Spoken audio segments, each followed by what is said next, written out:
Halo teman-teman ATLM Indonesia. Nah, kali ini kita membahas soal-soal tryout, uji kompetensi teknologi laboratorium medik persiapan menghadapi tryout ya di channel ATLM Indonesia. Kali ini kita membahas bagian 75, soal-soalnya yaitu hanya kimia klinik saja ya soal-soal kita malam ini. Oke, langsung saja kita bahas soalnya nomor 1 ya teman-teman. Saya doakan dulu teman-teman, semoga teman-teman lulus nanti pada saat uji kompetensi. Dan semoga saja teman-teman selalu sehat dan dimurahkan rezeki. Oke, soal nomor 1 ya. Seorang ATLM bekerja di laboratorium klinik mandiri atau swasta dengan kategori laboratorium madya. Suatu ketika datanglah seorang pasien dengan pengantar untuk pemeriksaan glukosa darah. Kebetulan pasien tersebut tinggal satu komplek dengan si ATLM tadi. Hasil tes darah puasa menunjukkan kadar 180 mg per dl. Pada saat amplop hasil diberikan, pasien menanyakan kepada si ATLM tadi, hasil tersebut apakah tindakan ATLM yang benar? Yang A, menganjurkan pasien membawa hasil tersebut ke dokter pengirim supaya mendapatkan penjelasan dan penanganan yang tepat. Kemudian yang B, membuka amplop, menjelaskan bahwa hasil tes dan menyuruhnya segera ke dokter. Kemudian yang C, mengambil arsip hasil tes laboratorium lalu menyatakan pasien menderita diabetes mellitus. Kemudian yang D, tanpa membuka amplop, ia langsung memberitahu bahwa hasil tes tidak normal karena ia masih ingat hasil analisis darah yang dikerjakannya. Kemudian yang D, menyarankan pasien membeli obat diabetes ke toko obat terdekat karena ia tahu kadar glukosa darah tetangganya tersebut tinggi. Nah, jawabannya di sini berdasarkan 5 opsi tadi, yang tepat itu adalah yang A. Menganjurkan pasien membawa hasil tersebut ke dokter pengirim supaya mendapatkan penjelasan dan penanganan yang tepat. Nah, tugas laboratorium hanya sebatas melakukan atau pengujian pemeriksaan spesimen pasien. Sementara untuk hasil, interpretasi dan pengobatan itu berada di area dokter. Jadi tidak boleh ATLM menjelaskan bahwa ini adalah tidak normal atau diabetes atau menyuruh membeli obat atau membuka amplopnya. Kenapa? Karena ini bukan area seorang ATLM untuk menjelaskan hal itu. Masalah itu nanti dokter yang menjelaskannya sesuai dengan Undang-Undang Praktek Kedokteran. Oke, kita pindah lanjut ke soal nomor 2. Seorang pasien perempuan atas rujukan dokter diminta memeriksakan sedimen urin. Berdasarkan hasil pemeriksaan rutin didapatkan data pemeriksaan urin berwarna kehijauan. Kehijauan ya, agak keruh, pH 6,3 dan BJ 1021. Sampel urin ditampung dalam tabung sentrifuge di sentrifuge dengan kecepatan 1500 rpm selama 5 menit. Filter dibuang dan sedimentasi dibuat preparat. Pertanyaannya, jenis kristal apakah yang paling banyak ditemukan dalam sampel urin tersebut?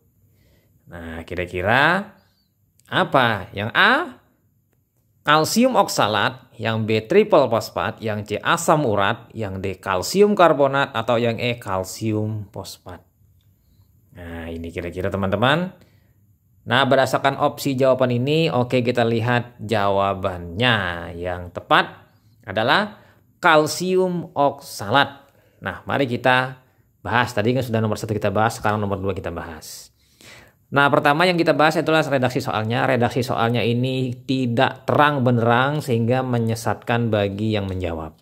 Karena di sini tidak dijelaskan apa tambahan materinya. Yang dijelaskan hanya berwarna kehijauan.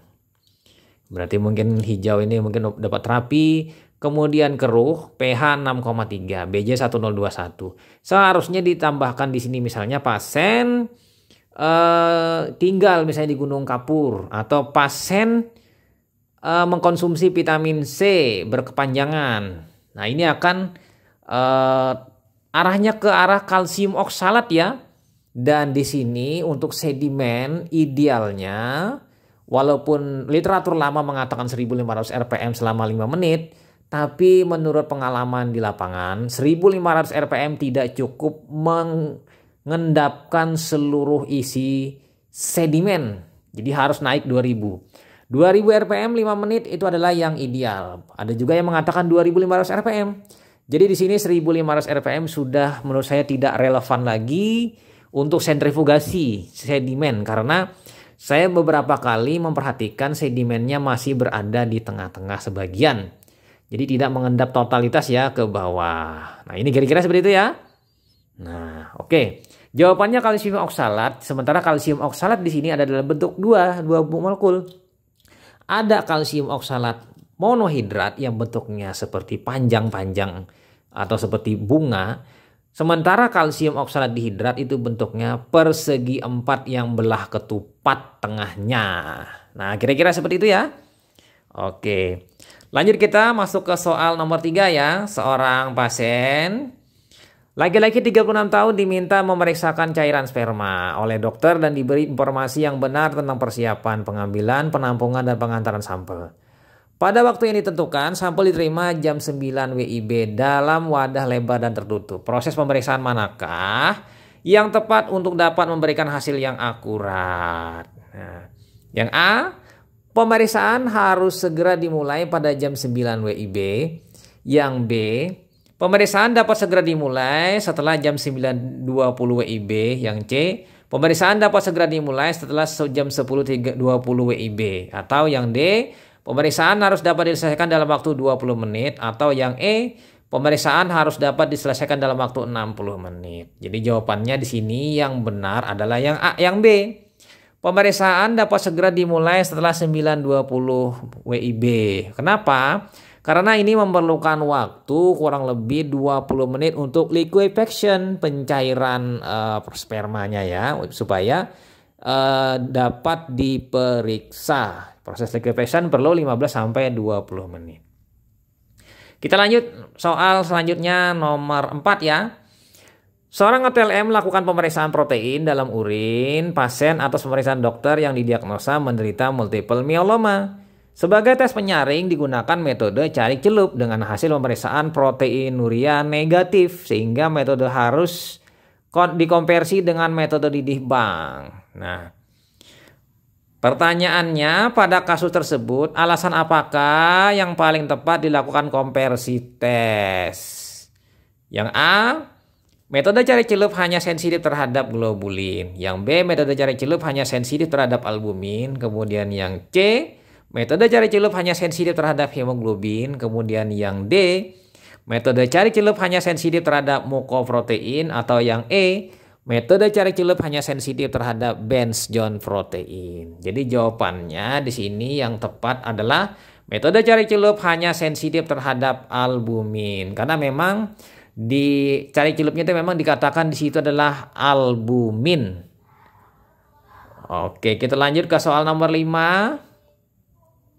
Seorang pasien laki-laki berusia 30 tahun ke laboratorium klinik membawa pengantar dokter untuk pemeriksaan sperma. 4 hari kemudian pasien datang jam 8.30 WIB sesuai instruksi petugas dengan membawa sampel sperma. Hasil wawancara dengan pasien didapatkan informasi sampel diambil pada jam 6.15 WIB.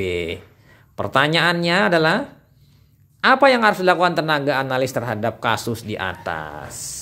Yang A, meminta pasien untuk mengulang mengambil sampel. Yang B, meminta pasien untuk mengulangi pengambilan sampel dengan tetap melakukan pemeriksaan terhadap sampel tersebut dengan skema seksama dan mengeluarkan hasilnya. Kemudian yang C, meminta pasien mengambil sampel 4 hari yang akan datang sesuai dengan instruksi. Atau yang D, meminta pasien untuk mengambil sampel keesokan harinya. Atau yang E, meminta pasien datang kapan saja untuk mengulang pemeriksaan. Jadi jawabannya di sini yang benar adalah nomor 5 adalah yang C. Meminta pasien mengambil sampel 4 hari yang akan datang sesuai dengan instruksi. Mengapa? Karena ini kurang sesuai dan terlalu cepat ya. Nah, jadi mengeluarkannya sehingga sudah tidak sesuai lagi antara jam 6 sampai jam 8 itulah 2 jam, sehingga sudah Tidak relevan lagi untuk melihat mati atau hidupnya, viabilitas serta pergerakan dari spermanya tadi, sehingga harus diperiksa ulang kembali. Lanjut kita ke soal nomor 6. Seorang ATLM sedang dinas pagi di sebuah laboratorium, menerima pasien seorang ibu hamil berumur 24 tahun dengan riwayat mempunyai penyakit liver. Dokter meminta pemeriksaan fungsi liver. Pertanyaannya teman-teman, parameter apakah yang biasa digunakan untuk mendiagnosa penyakit di atas? Yang A trigliserida, yang B kolesterol, yang C AST ALT, yang D asam urat, atau yang D yang E ureum. Nah, di sini kita bisa menganalisa fungsi hati adalah AST dan atau ALT ya. Nah, ini. Jadi di sini kita pilih nomor 6 adalah AST ALT. Kita pindah lanjut ke soal nomor 7. Seorang ATLM sedang dinas pagi di sebuah laboratorium menerima pasien seorang laki-laki berumur 54 tahun dengan riwayat mempunyai ginjal. Penyakit ginjal ya, bukan ginjal di sini. Dokter meminta pemeriksaan fungsi ginjal.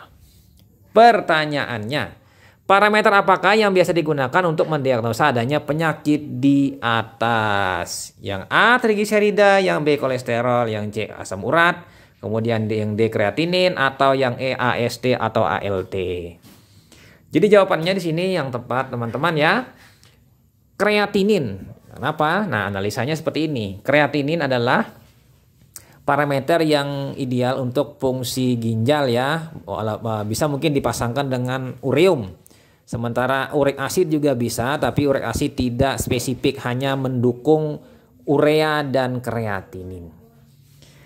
Lanjut lagi teman-teman, kita pindah ke soal selanjutnya, soal nomor 8 ya. Nah, nomor 8, seorang pasien laki-laki berusia 45 tahun ya kan datang ke laboratorium dengan membawa formulir ya kan pemeriksaan dari dokter untuk dilakukan pemeriksaan glukosa darah, dan berdasarkan formulir tersebut pasien merupakan penderita diabetes mellitus ya kan. Petugas laboratorium menerima dan membaca formulir permintaan pemeriksaan tersebut. Kemudian menjelaskan kepada pasien apa yang harus dipersiapkan oleh pasien sebelum dilakukan pemeriksaan. Sekarang pertanyaannya ya teman-teman, persiapan apa yang harus sampaikan oleh kepada pasien terkait pemeriksaan tersebut? Yang A, pasien tidak boleh makan makanan yang berlemak. Kemudian yang B, pasien harus berpuasa selama 6-9 jam. Kemudian yang C, pasien tidak boleh makan makanan berprotein tinggi. Kemudian yang D, pasien harus berpuasa 10-12 jam. Atau yang E, pasien harus makan makanan tinggi karbohidrat. Nah, jawabannya di sini karena ini pasiennya penderita diabetes mellitus, berarti yang tepat dan memang secara umum untuk pasien-pasien yang periksa lab perlu puasa, itu pasien dianjurkan untuk berpuasa ya 10-12 jam ya, 10 jam ya idealnya. Oke, lanjut kita pindah ke soal nomor 9 ya. Seorang pasien wanita berusia 35 tahun telah 1 bulan yang lalu melahirkan seorang bayi kembar secara alamiah. Setelah 1 minggu ini ia mengeluh demam dan setiap buang air kecil merasakan panas di daerah organ kelamin. Diagnosa ibu tersebut mengalami ISK. ISK ya, infeksi saluran kemih. Dokter menganjurkan untuk melakukan pemeriksaan urinnya ke laboratorium. Nah, sekarang pertanyaannya, spesimen urin seperti apa yang memenuhi persyaratan untuk pemeriksaan ini? Yang A, urin pagi, yang B, urin 24 jam, kemudian C, urin sewaktu, kemudian yang D, urin postprandial atau urin porsi tengah. Oke, nomor 9 ini jawabannya sama seperti pria dan wanita, adalah urin porsi tengah. Ini adalah porsi tengah atau urin pancaran tengah, yang mana urin yang pertama itu dibuang, kemudian urin yang selanjutnya itu ditampung. Ya kan, atau mungkin mirip dengan urin 3 gelas ya, kira-kira itu seperti itu teman-teman. Dan di sini pastinya harus menampungnya menggunakan botol atau penampung sebanyak 2-3 botol atau 3 gelas. Ya kan? Urin porsi tengah ini berkemih tanpa menghentikan, ditampung di botol 1, pindah ke botol 2, baru pindah ke botol 3. Seperti itu ya, atau gelas. Kemudian kita pindah soal nomor 10 ya. Nah, ini soal terakhir. Seorang ATLM melakukan pemeriksaan kontrol kadar glukosa. Hasilnya 115 mg per dl. Dimasukkan ke dalam cat dan hasil tersebut masuk dalam rank plus 2 SD. Nah, 2 SD ini berapa ini? Masuk saja ya kan dalam batas peringatan ya. Hasil kontrol hari kemarin juga masuk plus 2 SD. Lalu kemudian melakukan pengujian terhadap 30 sampel. Semua hasil pemeriksaan kadar glukosa di atas 200 mg per dl. Tinggi ya di atas ya. Nah, sekarang pertanyaannya. Tindakan apa yang tepat yang dilakukan menghadapi hal tersebut? Yang A mengecek alat, yang B langsung memvalidasi hasil tersebut, kemudian yang C mengulang pemeriksaan kontrol, kemudian yang D mengkonsultasikan dengan penyelia, atau yang E mengecek alat, reagen dan mengulang pemeriksaan. Nah, berdasarkan dengan atas hasil ini, kita mungkin berasumsi bahwa mengecek alat, reagen dan mengulang pemeriksaan karena mungkin ada sebuah keraguan-raguan karena di sini hasil kontrolnya ada di plus 2 SD berturut-turut walaupun belum belum keluar dari 2 SD ya. Tapi kebahayanya karena ini kadar glukosa pasien ini rata-rata di atas 200 mg per dl. Semuanya ya tadi. Berarti kan ada kesalahan ini. Mungkin kesalahan sistematik. Kesalahan sistematik itu arahnya ke arah mengecek alat, reagen dan mengulang pemeriksaan. Oke, itu saja teman-teman sebanyak 10 soal kimia klinik yang kita bahas malam ini. Jangan lupa teman-teman yang baru bergabung subscribe dan nyalakan notifikasi untuk mendapatkan update-update soal terbaru. Salam kompetensi. Nantikan soal-soalnya ya. Oke, seri-serinya ini akan saya buat nanti mungkin setelah ini mungkin hingga sampai 100 soal. Semoga bermanfaat dan barokah bagi teman-teman yang nyimak. Saya Ahmad Le pamit, sampai jumpa. Bye.